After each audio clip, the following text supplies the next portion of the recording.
Bueno chicos, bienvenidos un día más. Tenemos aquí una nueva rareza plástica y esta vez de la mano de Limber, otra vez de la mano de Limber. ¿Por qué? Pues porque este es el año del aniversario de Limber. Ya cumple 90 años esta marca y quiero hacerle un pequeño homenaje sacando lo que tengo por ahí de esta marca y enseñándolo. Y bueno, esta vez le ha tocado al F80 Satin Star, una incorporación relativamente reciente en mi colección y que es fundamental desde el punto de vista de la historia del modelismo, porque, bueno, si estuvisteis atentos al último vídeo que hicimos sobre Limber, os daríais cuenta de que hablamos de este avión porque este fue el primer avión que se construyó en plástico a escala 1,48. Aquí lo tenemos. Vamos a ver un kit que es de 1945. 1945 hay otros que dicen que 1946, da igual, tiene muchísimos años y es uno de las primeras maquetas que se hicieron. Así que vamos a ver qué es lo que hay dentro de esta cajita, que bien suena, de esta cajita que es la referencia de catálogo 70.552 que Limber sacara en 1991 cuando iba de la mano de la empresa Craft House. Y bueno, vamos a hacer un recorrido, no solo vamos a ver lo que hay dentro de la maqueta, sino que vamos a hacer un recorrido por la historia de este interesantísimo avión. Lo voy a hacer muy rápido, no me va a pasar. Y vamos allá. Fue en el año 1943 cuando un vuelo sobre Alemania evidenció quemaduras en la pista y una serie de aviones. Y estas fotografías causaron un gran revuelo en el mando aéreo táctico de las fuerzas aliadas. Y es que resulta que los alemanes tenían muy desarrollado aviones a reacción. Esto se suponía que iba a ser un antes y un después en la guerra. Así que los aliados, que tenían un par de aviones en ciernes, el Gloster E-3944, que ya había volado, y los estadounidenses, el Bell P-59 Airacomet, ambos aviones eran meros prototipos, podríamos decir, aunque el Airacomet se fabricó en serie, era un avión que estaba muy falto de potencia y que no era un caza práctico. Urgía por todos los medios crear un avión que fuera práctico y que le pudiera plantar cara a estos aviones, a los Messerschmitt Me-262. Este precioso avión que veis aquí, con alas en flecha y dos motores Jumo colgando de sus alas. Este fue el culpable de que se buscase un diseñador de aviones, en este caso la empresa Lockheed, que tenía fama de crear diseños avanzados, incluso ya estaba trasteando por ahí con diseños de aviones a reacción, y a un diseñador muy carismático, muy creativo, como Kelly Johnson, del que ya hablamos en el episodio dedicado al F-104 Starfighter, quien fue instado para reunir un grupo de ingenieros de su confianza al que él tenía que liderar y que tenían que trabajar en secreto y a destajo para crear en 150 días, llevar a un avión al aire a reacción y que fuera un aparato capaz de enfrentarse a este avión alemán. El reto era brutal. Lo bueno es que se tenía por lo menos el motor, un de Havilland Halford H1B Goblin. Se tenía que diseñar este nuevo avión en torno a este motor. Finalmente nos daremos cuenta de que el avión fue impulsado, que este nuevo diseño no fue impulsado por el Goblin, sino por el Allison J-33. Bueno, Kelly Johnson y su equipo tuvo que trabajar en secreto y le bastaron 143 días para llevar a este pequeño al aire. Fue el primer P-80 Satin Star que voló por primera vez el 8 de noviembre de 1944. 143 días le bastó a este grupo de diseñadores en crear este avión, que es un avión trascendental desde el punto de vista de la aeronáutica.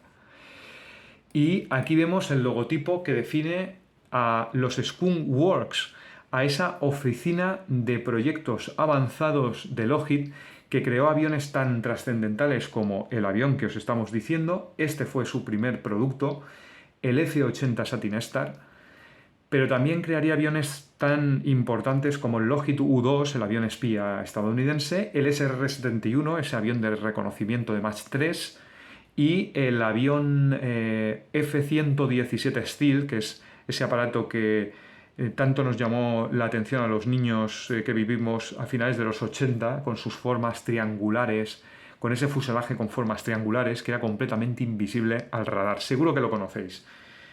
Los Skunk Works se crearon para trabajar en secreto en este proyecto, en el F-80 Satin Star. Hoy en día, cuando vemos el F-80 Satin Star, nos parece un avión de lo más normal y corriente. Pero era tecnología punta, pero vamos, al 100%. Y como pasa siempre, esa tecnología punta necesita hombres bastante osados, hechos de una pasta especial, para montarse en el interior de estos aviones y hacer las pruebas pertinentes sobre ellos. Y voy a destacar a dos pilotos, uno de ellos, Tony Levire, que estáis viendo aquí en esta foto. Ya hablamos de él en otro vídeo, en el del F-104 Starfighter, porque fue también el piloto de pruebas que Lockheed designó para el F-104 Starfighter. También fue uno de los pilotos de prueba de Lockheed en el proyecto F-80 y le costó 2 accidentes. Uno de ellos un aterrizaje con bastantes problemas. Pero del que os quería hablar más es de este señor. Si os gusta la aviación de la Segunda Guerra Mundial, seguro que conoceréis esta cara. Este es Richard Ira Bone. Es especialmente querido por los modelistas porque precisamente se convirtió en piloto de aviación por su afición al aeromodelismo. Era un aficionado, un loco del aeromodelismo que hizo su sueño realidad y harto de pilotar aviones a escala, pilotó un avión a escala 1-1. El más conocido, el P-38 llamado March, en honor a su novia de aquella época. Este hombre consiguió 27 derribos en la Segunda Guerra Mundial, convirtiéndose en el mejor piloto estadounidense hasta la fecha. Y se estrelló en agosto de 1945 cuando probaba un P-80 experimental. Fijaos, lo único que se sabe, no se sabe muy bien qué le pasó al avión, simplemente alzó el vuelo, empezó a soltar humo negro y se vio como abría el dosel de la cabina para prepararse a saltar, pero no pudo hacerlo porque el avión se cayó en una guiñada con un picado, o sea, giró sobre sí mismo y empezó a caer en picado y las fuerzas G lo atraparon dentro del avión y al final el aparato acabó estrellándose contra el suelo y Richard Ira Bone muriendo en el instante. Daros cuenta, fíjate qué mala suerte que este hombre, que lo había logrado todo para convertirse en una persona tremendamente famosa, precisamente en agosto de 1945, fecha en la que termina la Segunda Guerra Mundial, o momento o mes en el que termina la Segunda Guerra Mundial, muere a los mandos de un avión que era un prototipo. Pero es lo que les pasa a esta gente. Esta gente, pues, como os he dicho antes, está hecha de una pasta especial. Bueno, fue un avión práctico, podríamos decir, ¿no? Fue el primer caza práctico. Los grandes logros de este avión fue básicamente que fue el primer caza práctico que tuvieron los Estados Unidos, que se pudo desplegar en gran número y ser un avión que pudiera sustituir aviones como los P-47 Thunderbolt y P-51 Mustang. Después llegarían aviones como los F-84 Thunderjet y luego más adelante los aparatos como los F-86 Sabre o los F-84 de alas en flecha Thunderstreak. Bueno, en este momento era lo mejor que había y lo demostró pues siendo el primer avión en alcanzar las 500 millas por hora. Se convirtió en un avión cazarrécords porque un F-80 modificado llegó a las 624 millas por hora, 1004 kilómetros hora, y se convirtió pues, en el avión más rápido que existía en el mundo en aquel momento, por encima de los Gloster Meteor, ¿no? Llegaron tarde para la guerra, tengo que decirlo. El avión, pese al esfuerzo de Kerry Johnson y su equipo de diseño y de que volase volase solo 143 días después de que entrase en diseño, tan solo 2 aviones fueron enviados a Italia en abril de 1945 y no habían completado su ensamblado completamente cuando la guerra termina en el Teatro de Operaciones de Europa en mayo de 1945, con lo cual estos 2 aviones no pueden llegar a volar en el conflicto. Eran 2 aviones de preproducción, tampoco es que fueran a desequilibrar mucho la balanza, pero bueno, tampoco fue el Me-262 aquel enemigo imbatible que los aliados habían pensado y al final los pilotos acabaron aprendiendo a derribarlo o a hacerle un poco la contra con lo que tenían a mano, los P-47 y los P-51, los Spitfires, lo que tenían a mano. Pero sí que en Corea la presencia del F-80 es importante. Ya estuvimos hablando en el vídeo del F-9 Panther de Sinuiju, de aquel ataque que se realizó en torno al río Yalu, que separaba a Corea del Norte de China. China estaba ayudando a Corea del Norte en su esfuerzo por hacerse con Corea del Sur, y esta zona del río Yalu, y especialmente Sinuiju, tenía una serie de puentes que eran fundamentales para el abastecimiento de las tropas norcoreanas. Así que fue desde el principio de la guerra, desde el año 1950, un lugar a defender y un lugar a atacar por unos y por otros. Y fue ahí donde se dio el primer combate entre dos aviones a reacción, protagonizado por el teniente Russell James Brown y el teniente ruso Karitonov. Ambos pilotos se enzarzaron en un combate que acabó con el MiG-15 que pilotaba Karitonov sino dañado de gravedad por el Lockheed P-80 o F-80C pilotado por Russell Brown. Durante mucho tiempo, ya lo explicamos en el vídeo del F-9 F-Panther, se pensó que este había sido el primer derribo de un avión de caza a reacción sobre un avión a reacción. No fue así porque Karitonov llegó a su base, pero sí que fue el primer combate entre dos aviones a reacción y fue protagonizado por un F-80 Satin Star. Si queréis saber más sobre Sinuiju y sobre los puentes del río Yalu, mirad los vídeos del F-9 Panther. Por ahí hablo sobre ello. Bueno, este avión fue un éxito de fabricación, aunque hoy en día sus cifras no nos parecerán muy grandes, ¿no? Se fabricaron 1.715 aviones, ¿no? Hay muchísimos aviones que se han fabricado más, pero tenemos que hablar que este es un avión de entreguerras, especialmente. Pero ¿qué os digo si tiene una segunda vida que aumenta geométricamente, pero por varias veces, la importancia que ha tenido el F-80. Y es que el padre del T-33 Satin Star es evidentemente el F-80. Básicamente el T-33, perdón, era básicamente un F-80 de dos plazas, un poquito alargado, para albergar el segundo tripulante. Pues bueno, el T-33 fue el entrenador básico de la OTAN y también de Yugoslavia, y se llegaron a fabricar 6.557 aviones. Así que este diseño de 143 días, aparte de ser el avión más rápido de su momento, también fue el protagonista de este combate, del primer combate de aviones a reacción, y encima, como estáis viendo en esta preciosa fotografía, fue el padre del T-33. Y el padre del T-33, que es un avión del que se fabricaron 6.557 unidades, como esta que estáis viendo aquí de un aparato de Zaragoza, en España. Es impresionante.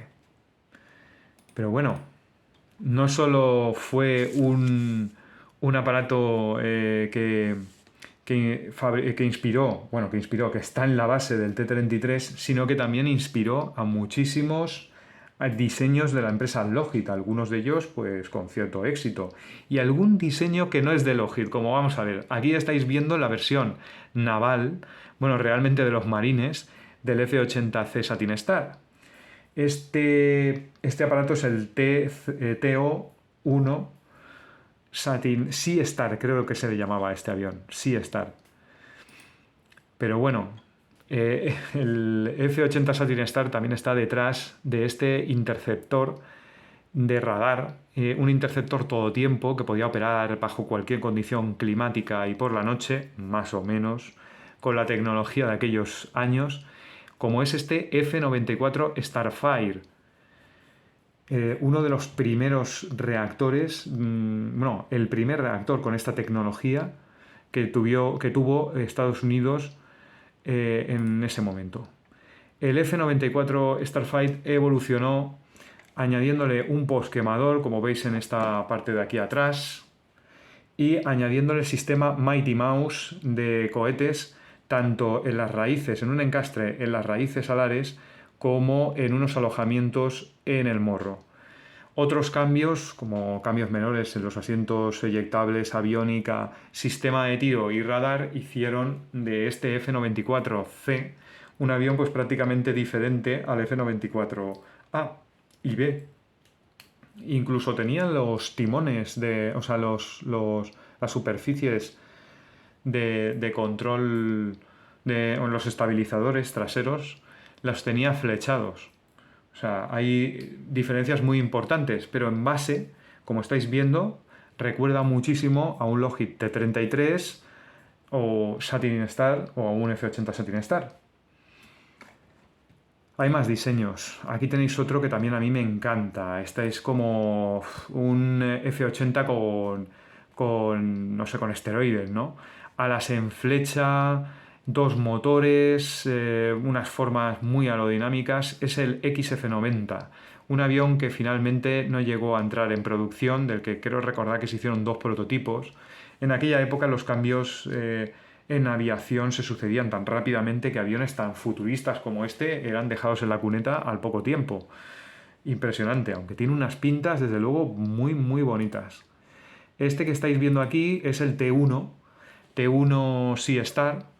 Es un avión también basado en el F-80 Satin Star o en el T-33 Satin Star. Este avión fue el primer avión de entrenamiento a reacción con el que se dotó la US Navy. Incluso lo llegó a operar en el portaaviones USS Antietam, AVT-36, y creo que también llegó a ver el Lexington como portaaviones de entrenamiento. O sea, un aparato también muy importante en la que muchos pilotos aprendieron a aterrizar y a despegar desde portaaviones. Una maniobra a la que ayudó este avión que era muy difícil. Y aquí estáis viendo un proyecto ya de los años 80 o de finales de los 70. Vamos, esto que estáis viendo aquí es la propuesta que hizo Boeing para sustituir al T-33, que, bueno, como podéis imaginaros, 6.557 unidades que ya estaban en los años 80, principios de los 80 y finales de los 70, dándose de baja, pues era un mercado lo suficientemente suculento como para que Boeing diseñase una alternativa. Y esta alternativa se basó en el diseño del Lockheed T-33 al que pretendía sustituir. Y aquí lo estáis viendo, es el Skyfox. Un aparato, pues, bueno, un poquito feo para mi gusto, pero desde luego no me digáis que no es curioso. Bueno, no hay avión feo. Son aviones simplemente originales. Vamos a decirlo así, un avión original. Bueno, el F-80 fue también un avión que se exportó, pues, se exportó decentemente. Aquí tenéis un ejemplar de Chile. Yo creo que Chile los operó desde Chambunco. Eh, Países como Chile, a ver, ¿qué más tenemos por aquí? Esto es un avión de Uruguay. Uruguay, la verdad es que tuvo una gran presencia en Hispanoamérica. Aquí tenemos otro en Brasil. Bueno, vamos a decir en Latinoamérica, ¿no? Porque si vamos a incluir a Brasil, aquí tenéis un ejemplar brasileño. Aquí tenéis un ejemplar. Este me gusta mucho por el antidestellos en negro, ¿eh? Me parece muy elegante. Es un ejemplar de la Fuerza Aérea Colombiana. Este está en el Museo Aeroespacial. También lo tuvo la Fuerza Aérea Colombiana. Aquí tenéis otro ejemplar. Este es de Ecuador. También expuesto en el museo de aquel país. Me estoy dando cuenta de una cosa que me estoy dando cuenta ahora. Y es que todos llevan el depósito del TIP igual que el del T-33. No es la forma esta tan extraña que tienen los depósitos estadounidenses. Ah, bueno, y este es el peruano. Este es de Perú, pero bueno, el de Perú yo no creo que llevasen este camuflaje. Yo creo que es que lo han pintado así. Si llevó en algún momento este camuflaje, desde luego este avión lo tengo que hacer. Porque imaginaos lo que es esto. Menudo camuflaje más loco. Parece que esté montado con piezas de puzzle. Es impresionante. Yo he visto a los aviones peruanos plateados completamente. Este está expuesto en Lima. Completamente plateados, con las insignias nacionales en grande y con esas insignias blancas y rojas, así en forma de raya diagonal en el timón, que aquí se puede apreciar una roja, ¿no? No sé si este voló o no voló en Perú pintado así. Y me encanta la paloma aquí subida. Madre mía, no tiene... Ah, bueno, y ya nos estamos yendo, ya nos vamos hacia la maqueta, ¿no? Pero bueno, voy a recalcaros que no solo Perú, Brasil, Chile, Colombia, Ecuador y Uruguay compraron el avión, sino también Yugoslavia adquirió el F-80 Satin Star y por supuesto los Estados Unidos, ¿no? Y bueno, sin más, nos vamos a ir a la maqueta. Aquí tenemos nuestra página de confianza, como siempre digo, Scale Mates, que nos ofrece esta portada. Esto es el box art que tenía esta maqueta en el año 1947, según nos dice Scale Mates. Es de suponer que en el año 45 y 46 la marca Limber de aquel momento, llamada Olim, por la unión de los dos nombres de sus socios Olsen y Limber, crearon la primera maqueta a escala 1:48 y esta era su caja. Como veis, simplemente ponía el nombre del avión, P-80B Satin Star, no es un F-80C como el que nosotros tenemos, es P-80B y pocos datos más. Dice que es una maqueta de plástico, que han sido moldeados con un toque, pues con un interés por el detalle y que es fácil de montar. Aquí lo tenemos como producido en Chicago, en Illinois. Pues bueno, un box art, el primer box art que podíamos tener de una maqueta estadounidense. Fijaos, esto es así de sencillo. Poco tiempo después, en 1948, la referencia de catálogo 500, que es como Olim lanzó la referencia que habéis visto antes, la caja que habéis visto, cambiaba a algo un poquito más vistoso. Aquí ya tenemos el avión dibujado, de aquella manera, pero dibujado, con colores muy vistosos para llamar la atención. F-80C Satin Star, este ya es un F-80C, no es un P-80B. Y vemos aquí como que encima es un kit educacional, ¿no? Es no sé, un juguete de destreza, por lo visto, es así como lo querían presentar. Y ya estáis viendo cómo es una caja mucho más atractiva. Ya la persona que va a adquirir esto ya sabe lo que hay más o menos dentro. Yo creo que demasiado duró 2 años con esta portada de aquí. All in. Yo creo que no vendería así prácticamente nada. Aquí tenéis la parte de atrás de la caja, que eran las instrucciones. Como en aquellas maquetas a escala 1:144 de los años 80, en la que te venía un dibujo dentro de la caja o fuera de la caja de cómo se podía montar.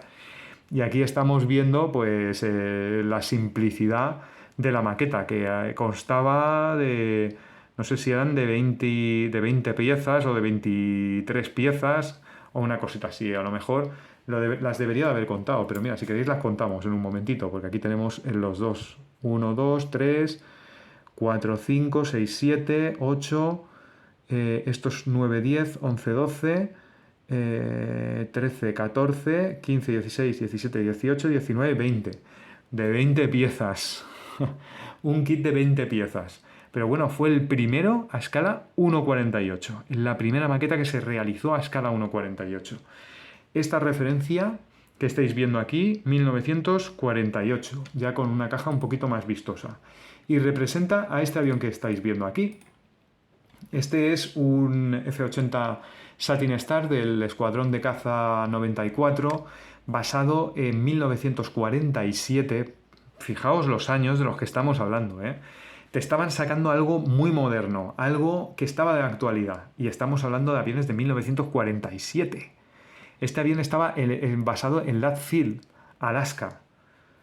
Fijaos en ese depósito que os decía. Este es el típico depósito de F-80 Satin Star, con esa forma tan extraña, ¿no? Pero parece que todos los ejemplares que hemos visto en hispanoamericanos, incluso el brasileño, llevaban los tips, los depósitos de la punta del ala, se llaman tips, de los T-33, que tenían más capacidad de carburante. Bueno, aquí tenemos la caja por la que muchísimos aficionados conocían a esta referencia, porque con la referencia 500-100, Lindbergh sacaba esta nueva caja, ya con el dibujo de Ray Gaedtke, que ya como dijimos es uno de los pioneros del box art, y como veis es otra filosofía completamente diferente. Esto ya es colorista, tiene muchos más colores, está mucho más trabajado, muestra la acción, la velocidad, vamos, te presenta este producto de una forma mucho más atrayente, mucho más, pues no sé, atractiva para el comprador. La referencia que hemos dicho, 1953, referencia 500/100. Y bueno, de esta guisa fue publicado en muchísimas ocasiones, en 1956, en 1960 también se vende este kit bajo la marca Sunil, que esto era un regalo promocional que hacía, creo que es una marca de detergentes en Francia, ¿no? Al reunir una serie de tapas de envase, tú las enviabas a la empresa y la empresa te remitía el kit de Lindbergh fabricado en Francia, ¿no? Bueno, después de esto ya llegamos hasta 1991, después de que se reeditase en los 60 alguna que otra vez.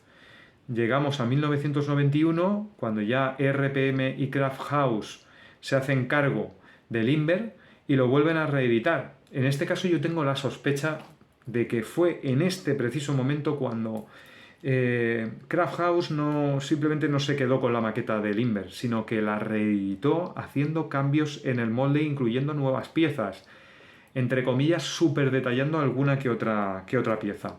Ya lo hemos visto con cosas con aviones como el A4 Skyhawk, que metieron piezas de rondón en el año 91 para intentar acoplarlo un poco más, actualizarlo un poco más o darle, pues, que fuese un avión un poquito más, que pudiera competir un poquito más con lo que se ofrecía en el mercado.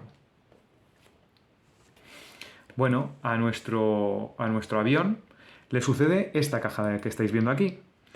También con la referencia 70.552 en el año 2006, Lindbergh bajo JP Lloyd también vuelven a sacar el mismo avión con la misma decoración, pero con una caja diferente. Y bueno, no podía ser de otra manera. La marca Lindbergh cayó en manos de Round Chu, de la que también estuvimos hablando, y Round Chu, que son pues unos coleccionistas y apasionados del modelismo en sí, pues obviamente tenían que sacar este avión como fuera. Y se les ocurrió sacarlo con la referencia de catálogo HL509, en el que Round Chu incorpora dos moldes de Lindbergh, el del F-94 Starfire y el F-80 Satin Star. Esto fue una colección que creo recordar que estaba dedicado a los aviones de Corea, aunque el F-94C nunca estuvo en Corea, pero bueno, se lo vamos a perdonar a Round Chu, porque gracias a ellos tenemos maquetas antiguas de un gran valor histórico, moldes muy antiguos que los puedes comprar a un precio barato porque los siguen sacando, los siguen editando ellos. Y bueno, dicho esto, pues nos vamos a poner ya a ver directamente nuestra maqueta, ¿no? A ello vamos. Y es que aquí la tenéis, chicos. El F-80 Satin Star, y lo tenemos del año 91, como decíamos. A ver si... Miren, casi que va a ser mejor que suba el ordenador y así no nos hará sombra. Los métodos ya sabéis que son precarios para mí, pero bueno, son precarios, pero aún nos llega el mensaje, que es de lo que se trata. Bueno, y aquí lo estáis viendo, 1991, vuelve Craft House, vuelve con esta maqueta, y aquí estáis viendo el lateral. Básicamente, pues te pone pues más o menos lo que incluye la maqueta, una foto del lateral del avión. Yo creo que esto es de agradecer, porque de alguna manera Craft House nos estaba diciendo: oye, os estoy vendiendo este avión barato, pero que sepáis que es esto lo que viene en la caja, luego no os quejéis. Y bueno, te pone pues lo de siempre, que la pintura y el pegamento son necesarios para montar este avión porque no están incluidos. Esto de aquí tampoco sé muy bien a lo que se refiere, 70.550 a SST, no tengo ni idea de lo que es. porque esta es la referencia de catálogo 70.552, pero desde luego los dos números están muy cercanos. Y el logotipo de Limber, que pues, se vino utilizando desde los 70, 80 y principios de los 90, hasta que básicamente acabó JP Joy con él. El lateral, no sé si se verá, pero como siempre lleva esa foto de la maqueta con esa insignia estadounidense tan atractiva, la referencia de catálogo. Y esta etiqueta en rojo con la insignia estadounidense es lo que define las cajas que Craft House sacó en los años 90 para las maquetas del Limber. Muy características es esta caja de ese periodo, ¿no? Una breve historia sobre el Lockheed P80C Satin Star en inglés y en francés. Y las señas de la marca que era propietaria de Limber en aquel momento. Bueno, vamos allá, vamos a abrirlo. A ver, es una caja de apertura hacia arriba. Debe medir... Espérate, vamos a medirla si queréis. Y así os hacéis una idea de más o menos lo que miden las cajas de este fabricante. Tengo por aquí una pequeña regla. Y... Perdón, a ver... Pues debe medir... Estos son 30 centímetros... Pues unos 33 centímetros por...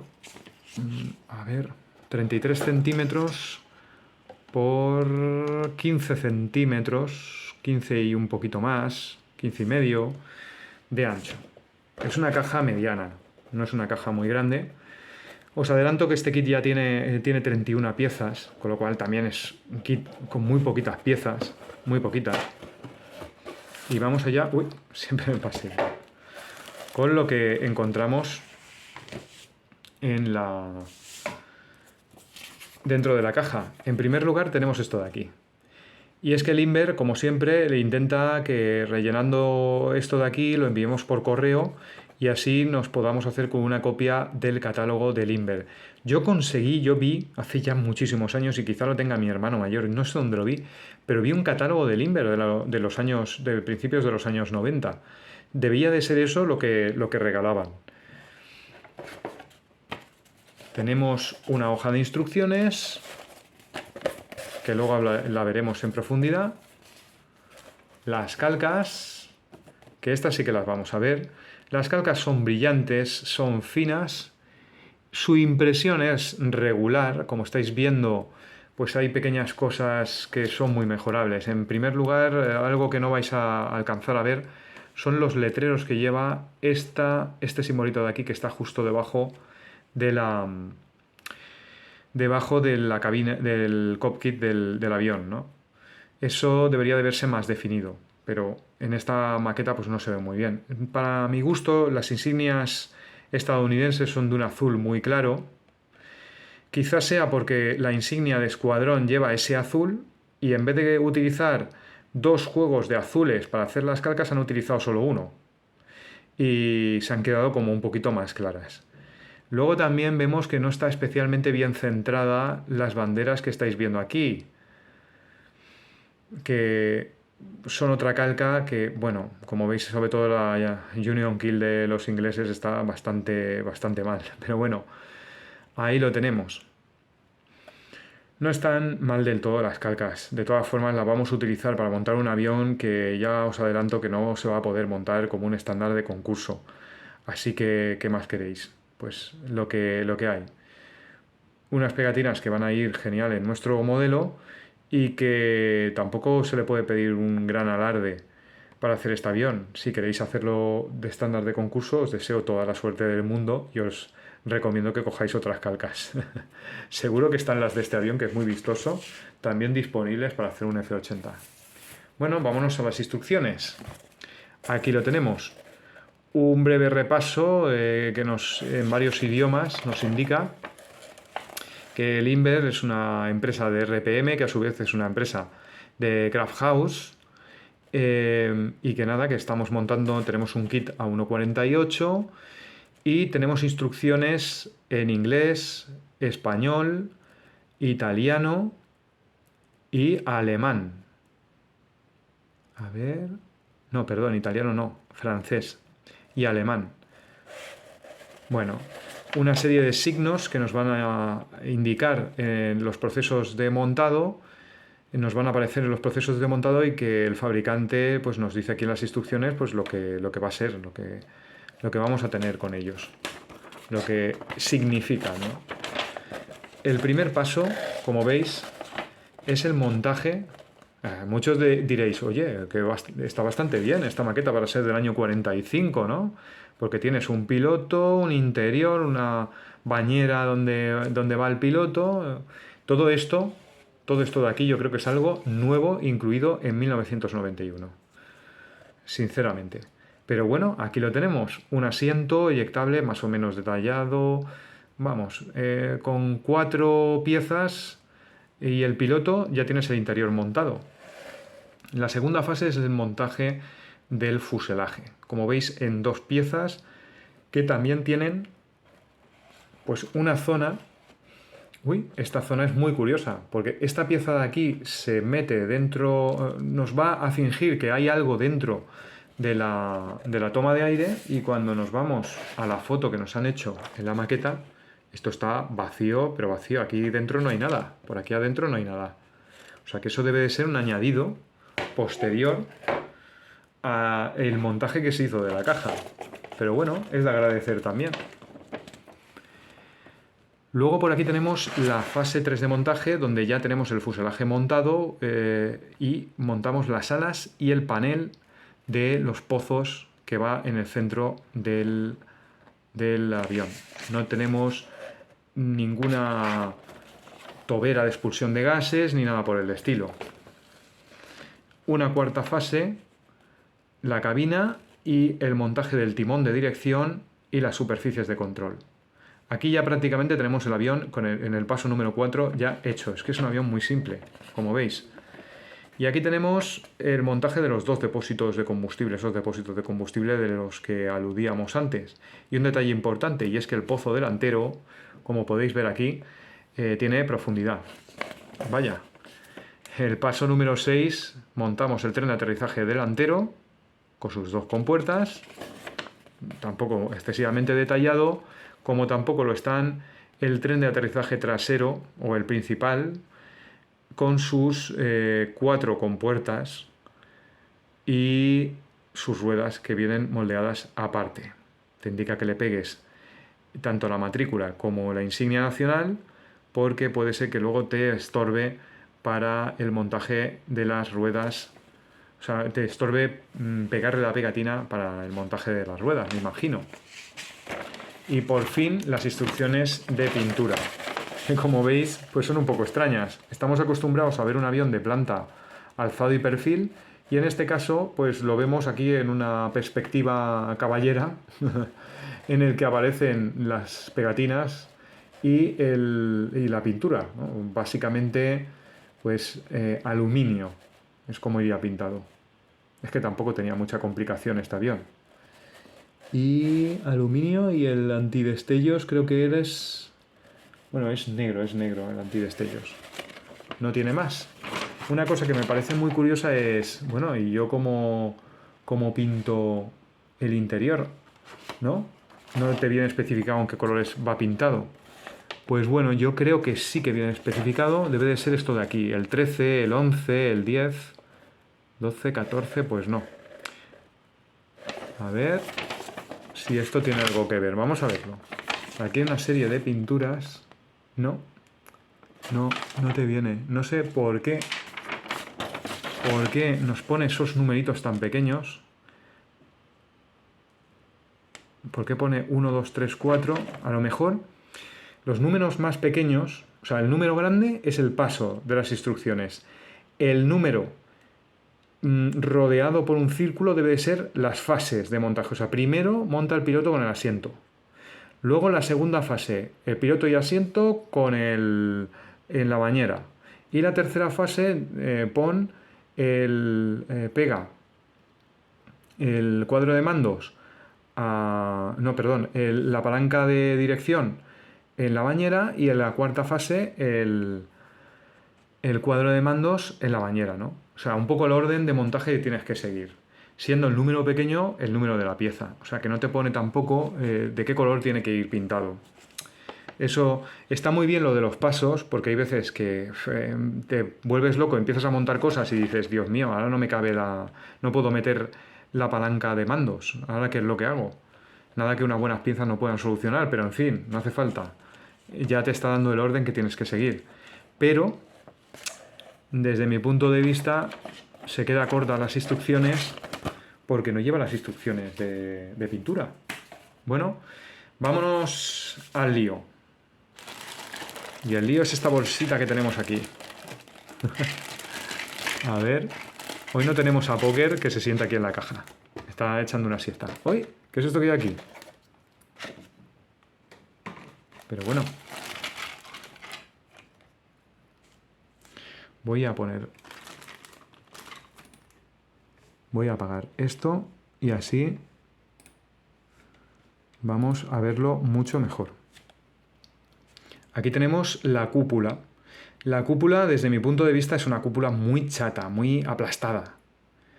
Viene en una sola pieza y va suelta y por tanto está, no sé si se verá bien, pero está muy rayada, ¿no?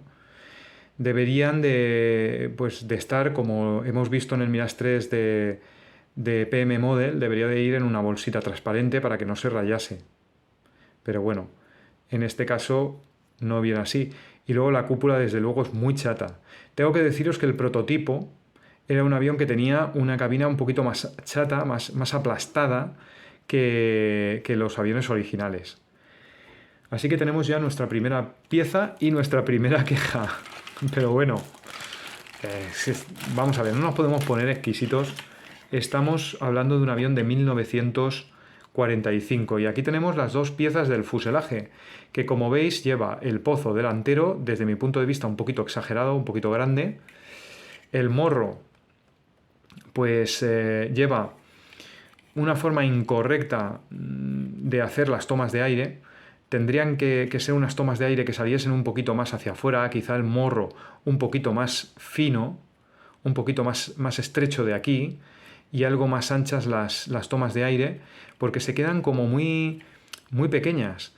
Y luego la forma que tiene, esta forma que hace la entrada del aire, es también diferente en el original. No lleva esto ahí, sino que va plano prácticamente. Esto de aquí va plano y enrasado con el morro. No tiene esta, no sé si me entendéis, esta formita que tiene aquí. Esto que tenéis aquí. Por lo demás, pues vemos tornillos de diferentes grosores, como viene siendo habitual en la marca.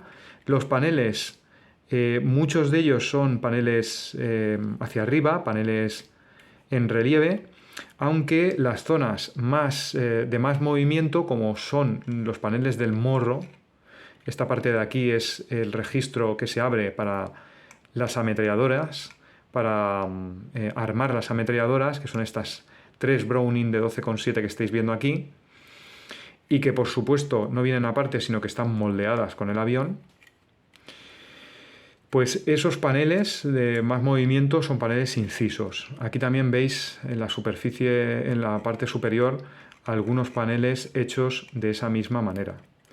Esto es la forma más extraña que he visto yo de dividir un timón de dirección. El principio del emperaje del timón de dirección, cortado en diagonal, ¡pam!, para luego que le metas aquí las superficies de control y el timón, todo de una. Pero bueno, sí que tiene aquí un pequeño detallito, que es este detallito que veis aquí, que es el de la luz. Estáis viendo que lleva ciertos registros. A ver si lo podemos enfocar mejor. Aquí lo veis, ciertos registros de forma cuadrangular, alguna cosita en relieve como es esto. Estos son unos registros que se utilizaban para desprender la cola y dejar a la vista gran parte del motor para tareas de mantenimiento.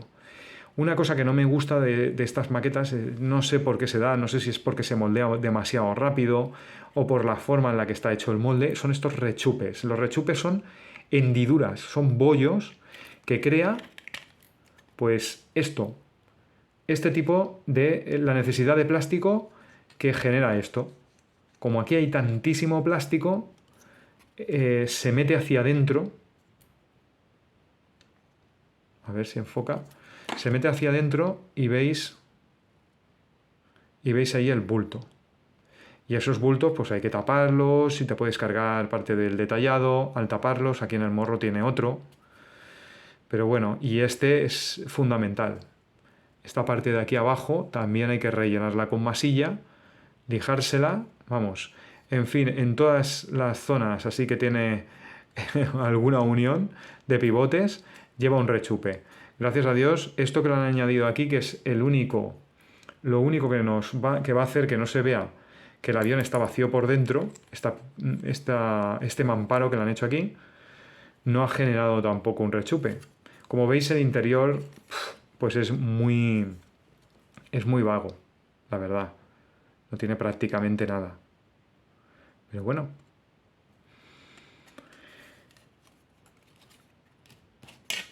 Vamos allá con las siguientes piezas, ¿no? Vamos a ver si podemos alcanzar. Bueno, vamos con esto. Bueno, otra característica de una maqueta antigua es lo grueso que son las paredes, ¿eh? Se aprovechaba o se malgastaba, según se vea, mucho plástico. Son paredes bastante gruesas, ¿eh? Es una maqueta robusta, es bien gorda. Hay muchísimo plástico aquí para producir este avión. Luego tenemos esta otra grapa en la que se han desprendido algunas piezas, pero vemos que aquí tenemos las dos mitades del depósito de combustible, que está moldeado pues con una forma más o menos exacta, lo único que con los paneles en relieve y no lleva tornillos por ningún lado en este caso. Bueno, la forma es correcta, aquí lo tenemos. Aquí tenéis el sprue, la grapa, donde van sostenidas las piezas, de base cuadrangular y bastante gruesa también, ¿eh?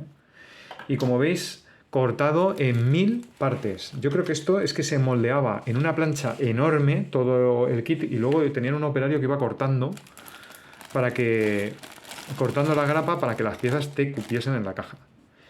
Bueno, aquí tenemos ya pues algo muy llamativo y tenemos las compuertas del tren de aterrizaje principal.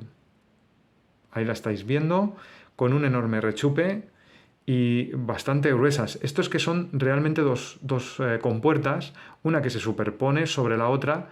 Aquí han sido moldeadas con cierto relieve y el interior, pues como veis, no tiene más detalle que el necesario para que encaje el tren de aterrizaje y le dé robustez al tren, a la unión del tren de aterrizaje y la compuerta. Como veis, pues no sé si lo veréis aquí, es que es muy difícil verlo desde tan cerca. Aquí lo estáis viendo. Son muy gruesas, ¿eh? Son muy gruesas, es lo que hay, ¿no? Este es el panel de mandos, muy simplificado, con 9 diales y poco más. Es un panel muy simplificado, pero bueno, tiene panel de instrumentos. Siempre lo podemos detallar y le podemos hacer algún que otro detalle, pero bueno, ya sabéis que una cabina como la que trae, que está rayada, pues tampoco va a dejar mucho ver detalles. El ala sí que me merece especial mención, porque el ala, aunque es correcta en sus formas, pues la verdad es que está un poco simplificada, lleva los tornillos hacia afuera. Han hecho diferentes grosores, como buscando un poco las costillas de cada avión. Se nota, yo no sé si lo veis bien, pero se nota que las líneas de tornillo, a ver, ¿veis? No están completamente alineadas. Es como si nos hubiéramos cogido un punzón, hubieran cogido un punzón ellos y hubieran estado haciéndolo a mano alzada. Y las líneas no son perfectamente rectas, sino que tienen a veces como pequeñas pancitas, como que se les va un poco la mano. Pero el aspecto general es bastante bueno. Y esto es que seguramente sea un rasgo de la maqueta de los años que tiene, ¿no? Del año 45 y 46. La parte baja, la parte de abajo del ala, pues como veis no tiene más que simplemente es que el hueco que le han hecho para el tren de aterrizaje, que es un hueco que tendrá 1 milímetro de profundidad, cosa que también es muy vago. El ala es muy fina, es exageradamente fina. el ala de este avión era un poquito más gruesa. Yo creo que es quizá el principal problema que tiene el kit. La cabina, las alas finas y un poco esas tomas de aire que no dejan de ser exactamente como debieran. Aquí tenemos uno de las partes que van en el interior de la toma de aire. En el interior de la toma de aire es que iría pues básicamente ahí adentro. No sé si se ve. Ahí adentro debía de ir. Tenemos un tren de aterrizaje principal. Vamos a ver el detalle del tren de aterrizaje principal. Como veis, es básicamente un montón de cilindros que dan algo de relieve, pero que tampoco es muy realista. Una cosa que me llama mucho la atención, este es el tren de aterrizaje secundario, el de la rueda de morro. Esta forma pues tampoco es correcta, tan recta. Y luego esto de aquí, que lleva como dos pivotes que parecen unas antenas de barco, pues aquí debería de llevar dos focos. No sé si lo que han intentado hacer son esos dos focos. El piloto, pues no está mal. El piloto no es una maravilla, pero vamos, me esperaba mucho menos. Es un piloto, pues, ¿qué te diría yo? De la US Air Force, lleva gafas y lleva uno de esos cascos primitivos que ya no eran de cuero, que ya eran como metálicos con nervaduras. Uno de esos primeros cascos que se le puede llamar cascos. Que creo recordar que fueron los de la US Navy los primeros que lo utilizaron. Me llama mucho la atención que sí que parece llevar unas botas altas, cosa que no era algo pues normal entre los pilotos norteamericanos, y la verdad es que ya me está haciendo dudar si este es realmente un piloto estadounidense o un piloto ruso que ha tomado nuestro avión. Sí, Kharitonov se vengó de Russell Brown y ahora y le robó el avión.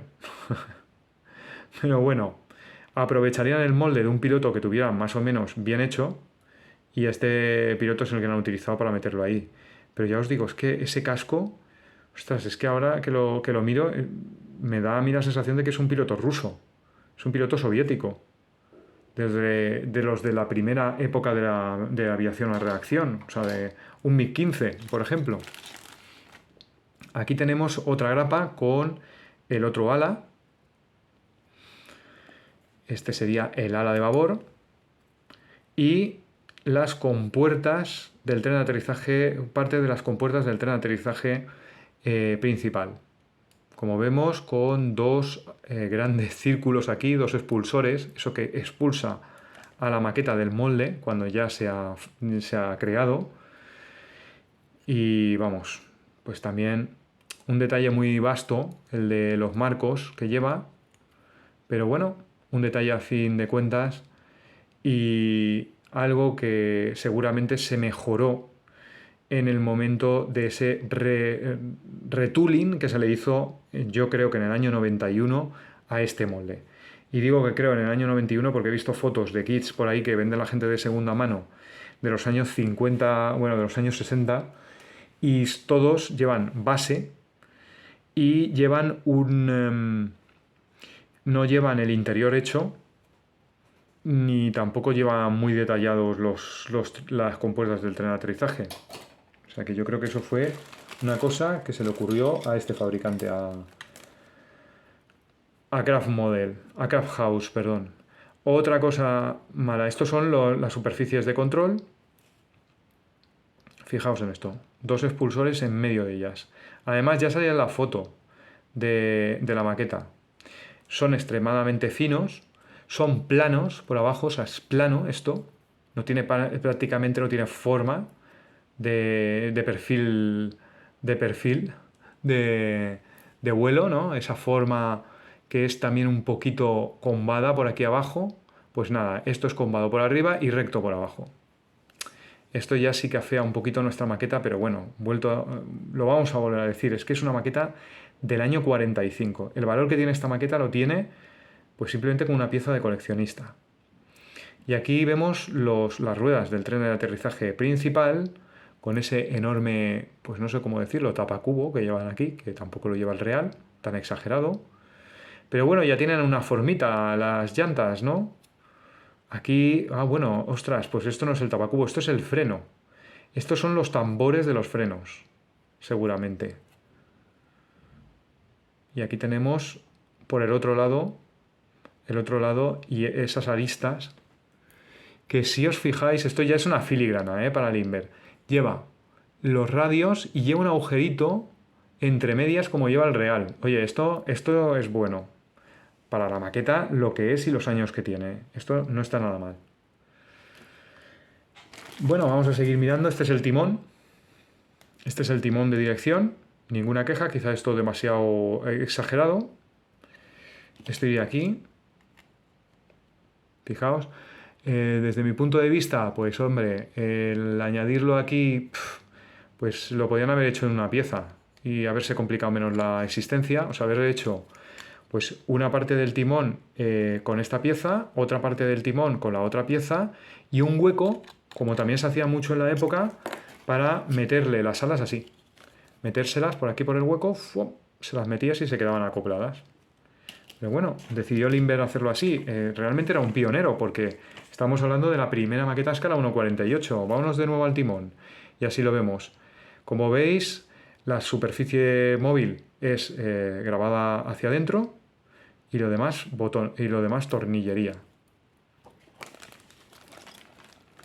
Bueno, tenemos los depósitos que vienen sueltos, la otra mitad de los depósitos. Este avión lo abrí yo, No os penséis que es que venía así porque alguien estuvo probando encajes.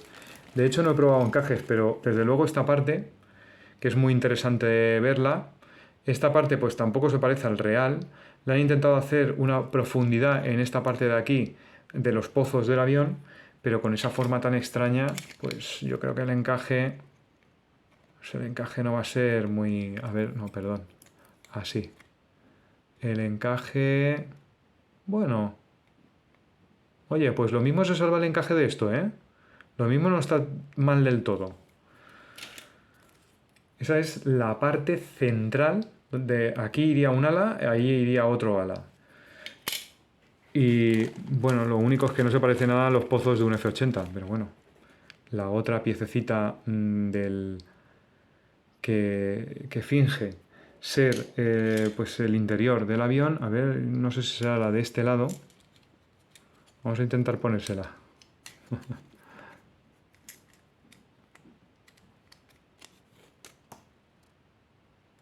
A ver, no sé si se ve. Bueno, te da un poquito más de detalle. No está mal. Y poco más, señores. Tenemos tren de aterrizaje principal. Ah, mira, no, vamos a ver la columna de mando. La columna de mando está bastante bien. Me imagino que no tendrá nada que ver con la de un F-80, pero a saber de dónde la han sacado, pero bueno, está bien, está bonita. Y luego el interior, la bañera. Aquí lo tenéis. Hay algo que se me ha pasado porque no he visto el asiento del piloto y en las instrucciones sí que venía. Voy a ver si me lo he saltado. Pero no, a no ser que se me haya perdido a mí el asiento del piloto. Ah, no, sí que está. Sí que está. Este es el asiento. El asiento, como veis, son dos planchas de plástico con una inclinación y lo que sí que tiene un poquito más detallado es la parte trasera, la del reposacabezas. Pero bueno, como lleva también esta parte moldeada aquí, va a fingir que hay algo detrás del asiento, ¿no? No sé, no está mal. Y con el piloto pues tampoco se va a ver mucho, ¿verdad? Que no vamos a engañar. Bueno, pues eso es todo. Vamos a ir guardándolo. ¿Qué os ha parecido? A mí me parece que es una maqueta pues que tiene sus errores. Unos errores muy importantes si quieres hacer una maqueta de concurso, pero ¿quién va a comprarse una maqueta de Limber para hacer un estándar de concurso? Como no sea que estés utilizando alguno de sus aviones más tardíos o alguno de sus coches que ya sí que tienen un detalle un poquito mejor. Pero esta es una maqueta de 1945, su primera aparición es de 1945. O sea, eso es una burrada, esto es muy viejo. esto no se puede utilizar, no es ni parecido a los estándares que hay hoy en día. Es algo, pues que es algo que tiene un valor desde el punto de vista del coleccionismo. Y desde ese punto de vista, para mí tengo que decirlo, me vais a matar, pero para mí tiene un 10. Es la primera maqueta a escala 1:48, un molde de 1945. Quizás sea el molde en sí más viejo, pese a que ha sufrido un retooling, que tengo. No es la maqueta más vieja que tengo, pero sí que es el modelo, el tooling más viejo que tengo. Yo creo que sí, porque los que tengo de Frog son ya de inicios de los años 50. Así que para mí tiene un 10, le doy un sobresaliente y chicos, esto es todo. 1 hora de vídeo, lo siento. Espero que os guste. Tiene mucha información. Espero que os guste. Espero que les deis al like. Si os gusta este mundo un poco del coleccionismo, ya sabéis que tenéis que darle al like. Porque de esta manera ya no es que yo saque más vídeos, yo los saco cuando puedo y los voy a sacar tenga likes o no tenga likes. Pero sí que incentivará a otros coleccionistas a hacerlo mejor que yo y a enriquecer este mundo del modelismo y del coleccionismo de maquetas. Así que chicos, muchísimas gracias por estar ahí, muchísimas gracias por ver este vídeo del F80 Satin Star. Ya sabéis que el Limber cumple 90 años, sabéis que el Limber va a ser de alguna manera festejado aquí en este canal y muchísimas gracias a todos. Venga, nos vemos, hasta la próxima. Hasta luego, chicos.